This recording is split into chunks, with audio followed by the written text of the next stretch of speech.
Assalamualaikum warahmatullahi wabarakatuh. Perkenalkan, nama saya Intan Permatasari dengan NIM 24002190 dari Prodi Administrasi Pendidikan. Pada video ini, saya akan memenuhi sebuah tugas kepemimpinan pendidikan. Saya akan menjelaskan sebuah buku yang berjudul Kepemimpinan oleh Dr. Umar Sidik MAG dan Dr. Ranus Koirusalim MPDI dengan editornya Dr. Juksu Baidi. Di sini terdapat identitas buku dan daftar isi buku yang terdiri 4 bab.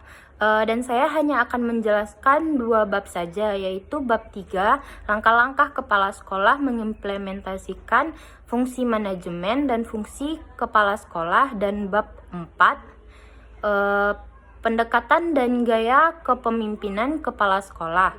Lalu bab 1 dan 2 akan dijelaskan oleh rekan saya, Aiza Delvioni. Baik, yang pertama yaitu langkah-langkah kepala sekolah dalam mengaplikasikan fungsi-fungsi manajemen.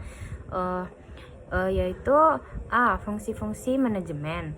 Manajemen hakikatnya merupakan suatu proses merencanakan, mengorganisasikan, melaksanakan, memimpin, dan mengendalikan usaha para anggota organisasi, serta mendayagunakan seluruh sumber daya organisasi dalam rangka mencapai tujuan yang telah ditetapkan. Adapun berikut ini adalah kegiatan-kegiatan dalam fungsi manajemen. Yang pertama yaitu fungsi perencanaan, yang kedua fungsi pengorganisasian, yang ketiga fungsi penggerakan, yang keempat fungsi pengawasan. B. Langkah mengaplikasikan fungsi manajemen dalam pengelolaan sekolah. Yang pertama yaitu menentukan visi, misi, strategi sekolah. Kepala sekolah dengan dibantu oleh guru dan staf administrasi sekolah menyusun visi, misi, dan rencana strategik sekolah. Yang kedua, budaya organisasi sekolah, yaitu agar dapat sukses merealisasikan visi dan misi sekolah, seluruh sivitas akademik sekolah harus bersikap dan berperilaku tertentu. Yang ketiga, iklim yang kondusif.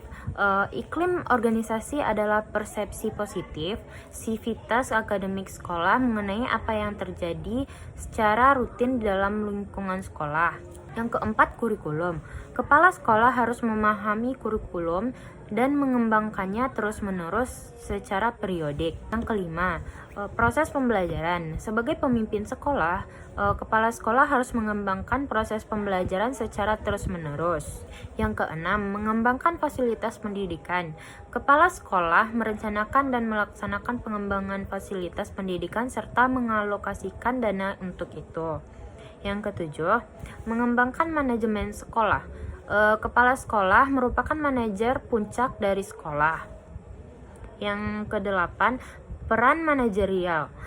Sebagai pemimpin dan manajer puncak sekolah, kepala sekolah melaksanakan peran manajerial. Yang kesembilan, mengembangkan sumber daya manusia. Salah satu tugas kepala sekolah adalah memberdayakan guru, tenaga administrasi, dan tenaga teknis sekolah. Lalu yang kedua, kepala sekolah sebagai manajer, edukator, dan administrator. Yang pertama yaitu kepala sekolah sebagai manajer. Seorang manajer atau kepala sekolah pada hakikatnya adalah seorang perencana, organisator, pemimpin, dan seorang pengendali.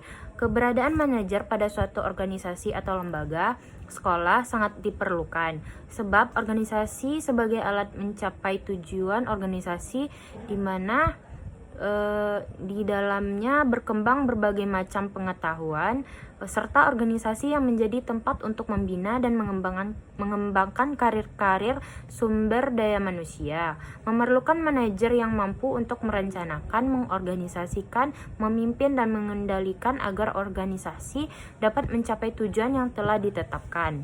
Selanjutnya, kepala sekolah sebagai edukator atau pendidik.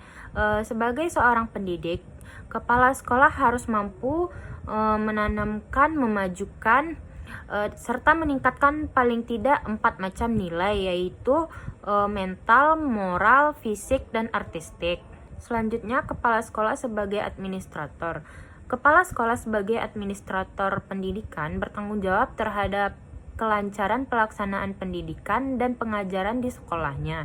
Untuk dapat melaksanakan tugasnya dengan baik, kepala sekolah hendaknya memahami, menguasai, dan mampu melaksanakan kegiatan-kegiatan yang berkenaan dengan fungsinya sebagai administrator pendidikan.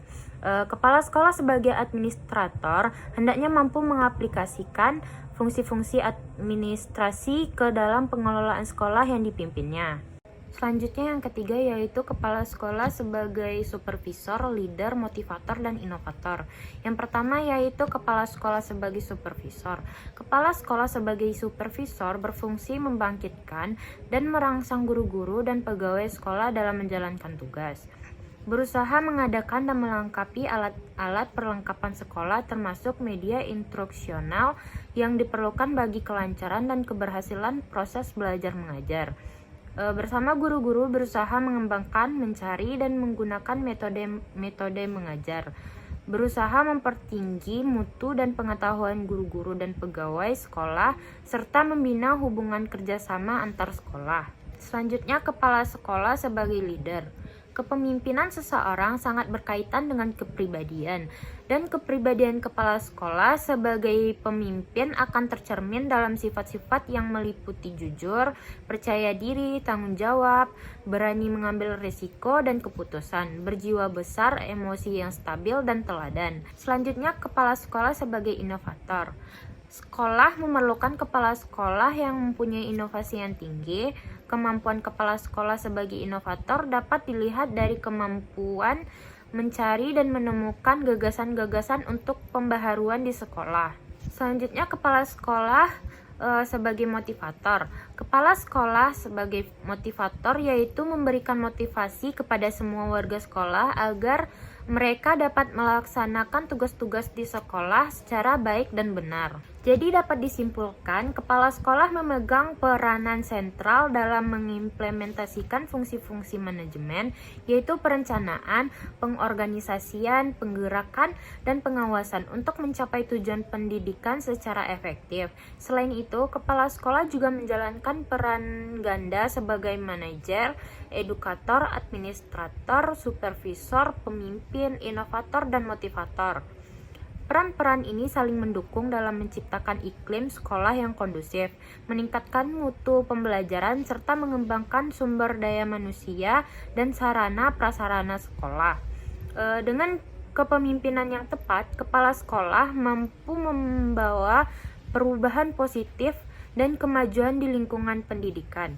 Ini ada daftar pustaka dari buku Kepemimpinan Pendidikan. Sekian, terima kasih atas perhatiannya. Assalamualaikum warahmatullahi wabarakatuh.